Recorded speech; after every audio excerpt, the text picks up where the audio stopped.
YT කරදන් ටික ඇවිල්ලා තියෙනවා. ඉතින් මේල් එකට ඉතින් අපි බලමු ඒක ක්ලේම් කරලා. ඉතින් ඒත් එක්කම අපිට YT කරදන් සෙට් එක ඉතින් ළඟදී වෙන්න තියෙන ඉවෙන්ට් එකකට. එහෙනම් ඉතින් වැඩි කතා නැතුව අපිම අදගෙන වීඩියෝ එකට.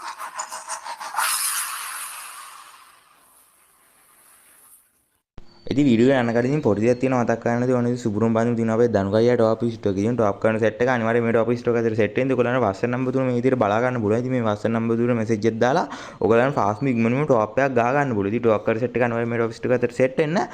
එහෙනම් ඉතින් අපි බලමු අපිට එන YT කරන සෙට් එක. ඉතින් YT කරන සෙට් එක එන්න, ඒ කියන්නේ YT කරන සෙට් එක එනවා කියලා ඩිසයින් වෙච්ච දවස් ඉඳන් මම කට්ටිය ඒ කියන්නේ ඩේට් එක අහලා තිබ්බ. ඉතින් WhatsApp එකට මෙසේජ් දාලා තිබ්බ. මම කලින් අප්කමින් වීඩියෝ දැම්මා. අන්නේ අප්කමින් වීඩියෝ වලත් ඉතින් හරියටම ඩේට් එකක් හොයාගන්න බැරුණා. මම ළඟ තමයි ඩේට් එක හොයාගත්තේ. ඉතින් මම ඒක ගැන කලින් වීඩියෝ එකක් දාලා තිබ්බා. ඉතින් අපි දැන් බලමු ඉතින් YT කරන සෙට් එක ගැන. ඉතින් මොන්න මගේ මේල් එකට මේ පාර YT කරන සෙට් එක ඇවිල්ලා තියෙනවා. ඉතින් ඔයාලන්ට මේ විදිහට බලා ගන්න පුළුවන් ආයේ සුපිරිම කලිසමක් එක්ක ඇවිල්ලා තියෙන ඉතින් ඔයාලා බලන්න දම්පාට YT එක තමයි ඇවිල්ලා තියෙන්නේ. ඉතින් දම්පාට මේල් YT එකයි ෆීමේල් YT එකයි ඇවිල්ලා තියෙනවා.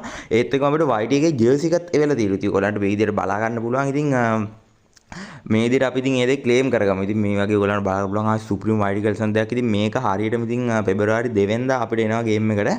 රින් ඉවෙන්ට් එකකට තමයි YT කල්සන් ටික එන්නේ. ඒත් එක්ක මේ ජර්සි එන්නේ පෙබරවාරි 10 වෙනිදා වෙනම ලක් රොයල් ඉවෙන්ට් එකකට. ඉතින් ඔයගොල්ලොත් මේවට කැමති කට්ටිය අනිවාර්යයෙන්ම දැම්ම ඩයමන්ඩ් ටික රෙඩි කරගන්න. ඉතින් ඔයගොල්ලන්ට YT කල්සන්ක් ගන්නවා ඩයමන්ඩ් 2000 2500 වගේ අනිවාර්යෙන් එකක් ගන්න පුළුවන්. දම් එකයි ඊට පස්සේ කොලේ එකයි රතු එකයි තමයි එන්න තියෙන්නේ. රිටර්න් එනවා ඉතින් කොලේ එකයි රතු එකයි. තවත් ඉතින් YT එකක් දෙයක් සමහර විට ඒ දෙක අනිවාර්යෙන් එනවා ඉතින් අපිට දෙවෙන්දා. ඉතින් ඒ විදිහට බලා ගන්න පුළුවන්. ආයි සුප්‍රීම ක්වොලිටියක් තියෙනවා මේ YT කල්ස් මේ ජර්සි එකයි කලිසමයි දැම්මම ඉතින් ඔයාලන්ට බලා ගන්න පුළුවන්. ආයි ඕනිම ඔළුවක් දාලා සුපිරියට ගැම්මට හදන්න පුළුවන් YT කල්සමක් ඉතින් ඉතින් මේ විදිහට බලා ගන්න පුළුවන්. ආයි සුපිරිම ක්වොලිටියක් තියෙනවා. ඉතින් ඒ විදිහට තමයි ඉතින් YT කල්සම බලා ගන්න තියෙන්නේ. ඉතින් අනිවාර්යෙන් කැමති කට්ටිය දැම්ම ඩයමන්ඩ් ටික රෙඩි කරගන්න. එහෙනම් ඉතින් තවත් මේ වගේ සුපිරි වීඩියෝ එකකින් ආයෙ සෙට් වෙමු. අදට ගිහින් එන්න. හැමෝටම ගුඩ් බයි.